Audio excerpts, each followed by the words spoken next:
Господи, повикав кон Тебе, послушай ме,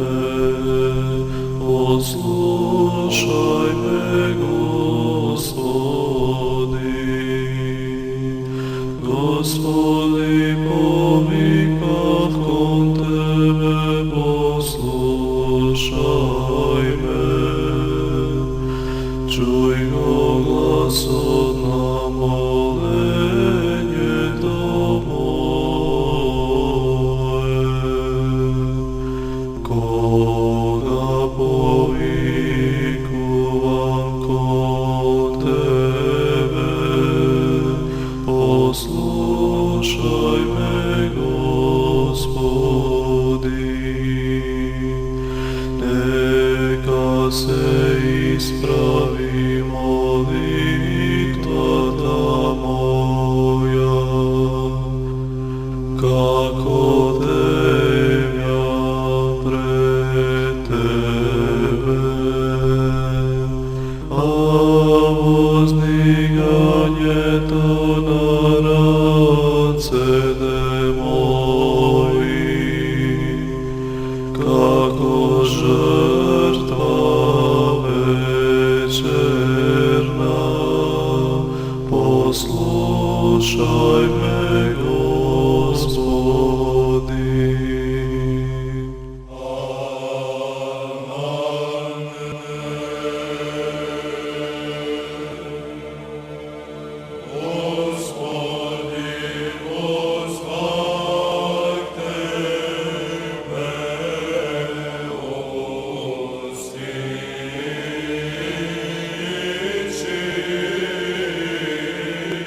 Денес Светата Свети Климентова Македонска православна црква го празнува споменот на светиот маченик Гури, Самон и Јавив. Гури и Самон биле граѓани на Едеса. Во времето на едно гонење на христијаните, тие се крстиле и скриле надвор од градот и живееле во пост и во молитва. Храбрејки ги правоверните кои биле од тој град, кои им доаѓале за совети токму ним. Но биле фатени и донесени пред судијата. Судијата им се закрни со смрт ако не се покорат на царската наредба за поклонение на идолите. Светите Христови маченици му одговориле: ако се покориме на царската наредба, ќе пропаднеме, макар и ти да не убиеш. Но лутите маки биле фрлени во затвор, каде што останале до 1. август, од 1. август до 10. ноември, трпејќи глад, темница и мачнина. Тогаш повторно биле изведени и мачени, па бидејќи останале непоколебани во Христа и во Христовата вера, биле осудени на смрт и со меч исечени во 322 година за време на опакиот цар Ликини, а подоцна и Јавив, еден ѓакон, од нив примил маки за Христа, својот Господ, и во пламенот ја предал својата душа на Бога. Таму тие славни маченици до ден денес биле заштитници на овој град.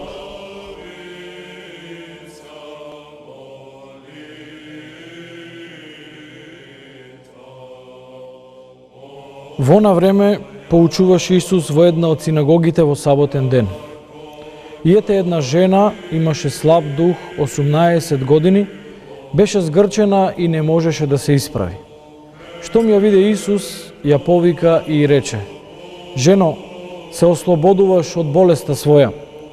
И ги стави раците своји врз неа, и таа веднаш стана и го славеше Бога. А старешината на синагогата, негодувајќи што Исус ја излечи во сабота, одговори и му рече на народот: има 6 дена во неделата во кои треба да се работи. Тогаш доаѓајте во храмот и лекувајте се, а не во саботен ден. Но Господ му одговори и рече: лицемере, не го одврзува ли секој од вас својот вол или магаре од јаслите во саботен ден и не го водили да го напои? А оваа ќерка Авраамова што е врза сатаната веќе 18 години, не требаше ли таа да се ослободи од тие врски токму во саботен ден? И кога го зборуваше ова, сите што беа против него се засрамија, а целиот народ се радуваше за сите славни дела извршени од него.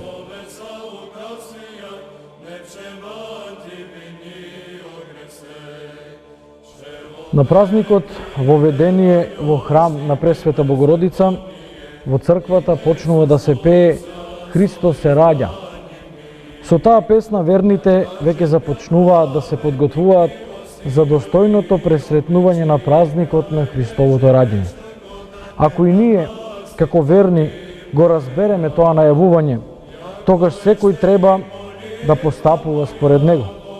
Уште сега треба, драги мои, да се задлабочиме во тајната за воплотувањето на единородниот Син Божи, да дојдеме до причината во предвечниот совет Божи за создавањето на светот и човекот како негова круна, да го забележиме од блесокот негов во созданието на човекот, радосно да ја пресретнеме првата благовест за тоа веднаш после падот човечки, разумно да го испитуваме неговото постепено разоткривање во пророштвата и старозаветните предобрази, себе си да си разјасниме кој и кога во Израилот се подготвило за прифаќање на воплотениот Бог, и тоа под надзор на воспитните установи и чиновите Божји. А потоа, ако сакаме, можеме и да преминеме надвор од границите на народот Божи и да собереме макар еден зрак од светлоста Божја, која свети во мракот, наблюдувајќи во која мера избраните од сите народи дошле до предчувство за појавата на необичната Божја промисла за луѓето. Сето ова секако ќе биде мисловна подготовка за овој наш голем празник. Меѓутоа, драги мои, тука и постот. Постот, кој што овој момент значи најголемо подготвување за големиот празник, посветен на раѓањето и доаѓањето во тело на нашиот Бог и Спасител. Овој пост, драги мои, покрај тоа што треба да се воздржуваме од мрсна храна, треба и духовно да се подготвиме за да го испостиме. Духовниот пост, драги мои, е многу поважен од оној кој што е воздржување од храната. Но редно е, како што доликува на нас, свештениците, и овој пат, по не знам кој пат да објасниме како се пости овој пост. Овој пост е еден од големите 4 поста во нашата света македонска, односно Севселенска православна црква. Тука се Великденскиот, како прв и основен, и оние 3 поста кои што се многу подоцна восстановени, тоа е овој рождествениот или посветен за подготовка за пречекување на големиот празник Божикот, потоа постот посветен на Пресвета Богородица и постот посветен на светите апостоли. Два со два помеѓу себе си неизмерно се врзани. Великденскиот пост е поврзан со Богородичниот пост, а Петровденскиот, односно на светите апостоли, токму со овој кој што го постиме сега. И треба да го постиме токму така. Овој ден, во неделата, е дозволено, значи првиот ден ќе биде разрешено на масло и на риба. Потоа во останатите денови од седмиците, средите и петоците ќе ги постиме без масло, значи само на леп и на овошје и зеленчук, како што велат светите оци, а другите денови во седмицата ќе ги постиме со масло, растително масло или зејти. Саботите и неделите, драги мои, се дозволува јадење и укрепување на телото со риба.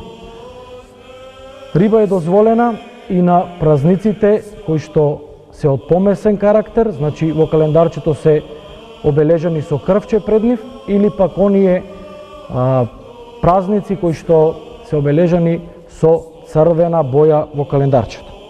Значи така подготвени, така движејки се низ постот, можеме само да го правилно дочекаме празникот на светлото и Христово доаѓање во тело, односно празникот Божики.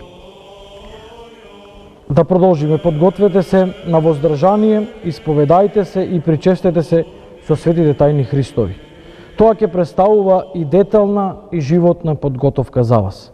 Ако на крајот од сето ова Господ ни ја подари и силата на доаѓањето на Негово во телото твое, тогаш ќе добиеш и смисла на празникот, ти кој веќе нема да празнуваш поради твојата радост, туку заради својата и радоста на целата Вселена, бидејќи со подготовката вистинска ти си едно со Господа и така ќе можеме да бидеме со Него довека. Амин.